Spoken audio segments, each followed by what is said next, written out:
Hey guys, happy 2021. With the pandemic still going on, I wanted to share some ideas that you could incorporate board games into your, I guess, daily routine, having fun with your child, etc., etc. Growing up, my family and I were really big into board games. We played a lot of games growing up, and raising a child that is blind, it was a challenge to us to kind of incorporate those games and also have my son enjoy it. I really love the games that are out there, but obviously the games that are out there aren't really accessible. So we decided to go ahead and modify these games as much as possible.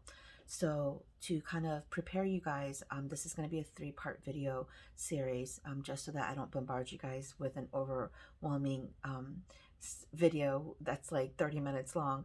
And so I wanted to break them up. The first video, which is what you're watching now, is going to be a video about games that really don't need any modifications.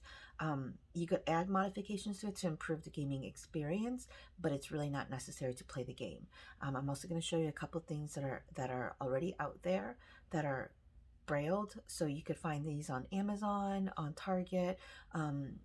There's other stores I know online, Braille stores, etc., etc. I don't really know the websites off the top of my head, but you could definitely find it out there. Of course, you're going to have typical, older games like just regular playing cards that have Braille already on them. So you're going to have those. And then you're going to have, obviously, UNO. UNO just came out with their Braille version, and that was a popular hit. I actually bought this on Amazon after a lot of people recommended it on the Facebook page, where it was on sale for like $6.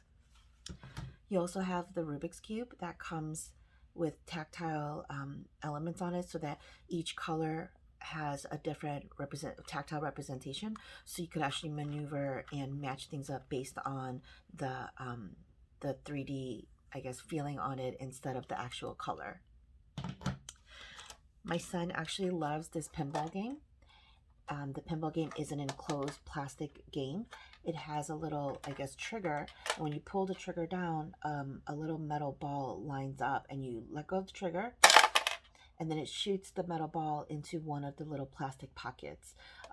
Depending on where the metal ball lands, you get your score, etc., etc.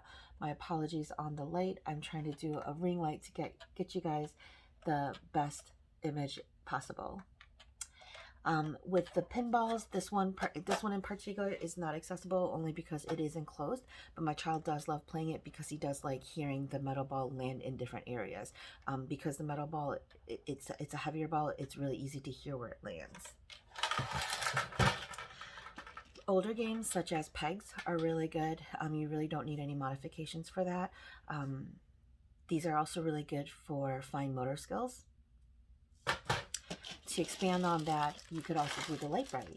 If your child has some light perception, this might be a good option for the child. My son has no light perception, so we just save on batteries and don't even light it up. We just have him play, and then obviously put the pegs inside, and he really enjoys playing with that. Okay, an older game that my little sister and I used to play is Mancala. And Mancala, and we actually love it so much we have 2 of them at the house. Mancala is an older, more traditional game. It comes in, the game board itself is a wooden foldable, I guess, game board. And it has 2, 4, 6, 8, 10, 12. It has 12 little pockets with your little treasure chest at each end. And it's pretty much, you pick up the glass marbles and you just count and you drop each marble in. And this is a really good strategy game. It's a really good fun game. You really need no modifications to this at all. My son is not playing Mancala right now because he loves playing with marbles and throwing marbles everywhere. So we're going to be saving that for him for when he's a little bit older. Another game that I'm pretty sure all parents are very familiar with is Don't Break the Ice. Don't Break the Ice is a really good game where you really don't need any modifications to it at all. You just use the hammers and just bang the little ice pieces. One thing that I've noticed with the newer models is the ice itself. I'm gonna actually pop that out. The ice itself actually has a textured surface to it, so you could actually feel and differentiate between the ice and the edge of the little ice rink. If you want more of a, more of a tactile feedback between them, what I would recommend is I would actually recommend adding some type of masking tape or sticker around the edge, so you can actually feel where the edge is. Before, when I was younger and I played Don't Break the ice cubes were actually smooth, so you couldn't really differentiate between the edge and the ice cubes. So I'm really glad that they made that difference here. Okay. Another game that does not really need modifications but could be helpful is Kerplunk. Kerplunk is a game where it has little pickup sticks. It's a tall cylinder blue cup. You drop the marbles in the hole in the top. They land on a bed of sticks that you are actually putting through the cup that separates. There's a little section in between the two cups, and you put the pickup sticks between them. And the point of the game is you want to pull the sticks out and actually prevent all of the marbles from falling. You turn the little tube that's connected to the plate, and so that when you pull, whatever marble falls down falls into the little plate. I'm going to pull the little cups out just to show you. So on the actual plate itself, if you're going to end up modifying this game, this is where I would recommend you guys do that.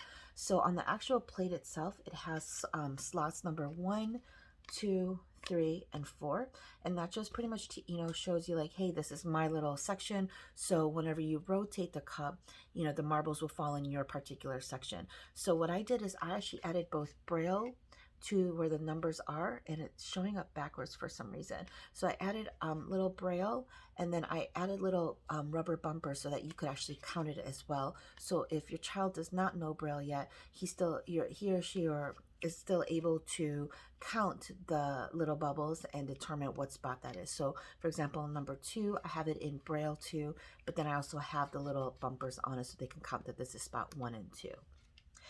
The final game that I have that really doesn't need any modifications is the Anxiety-Inducing Perfection. So the older Perfection models, which is what I have, actually just has 9 slots. I believe the newer one has more slots. This game really doesn't need any modifications at all. It's pretty much just a matching game. Let me put this box down. It's pretty much just a matching game with the timer switch on the top. And you'll hear the little countdown of the timer. And what you do is you pretty much take all the little game pieces out, and then you want to go ahead and match and put these game pieces into their corresponding slots. So this is my son really loves this. He loves matching it. If your child loves puzzles, this would be a really good game. The point of the game is you want to get everything in there before it actually pops, because then it pushes everything out. I didn't really like this game. It's very, like I said, I have high anxiety, so this really makes me nervous.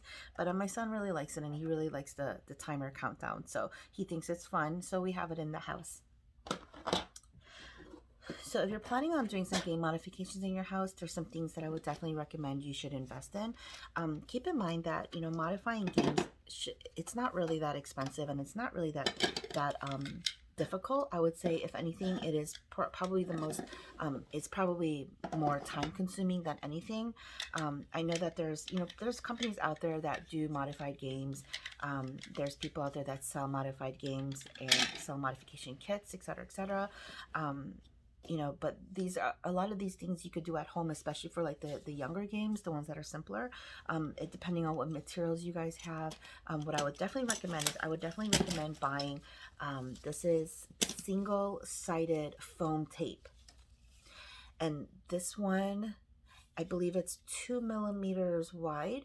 This is really good. So it's black foam on one end, and then you peel on the other side. It's actually sticky tape. So what you could do is you can actually peel it off, and you use it as borders along the game pieces. Since it's made of foam, it's actually really flexible. So if it's round, it's really easy to manipulate it.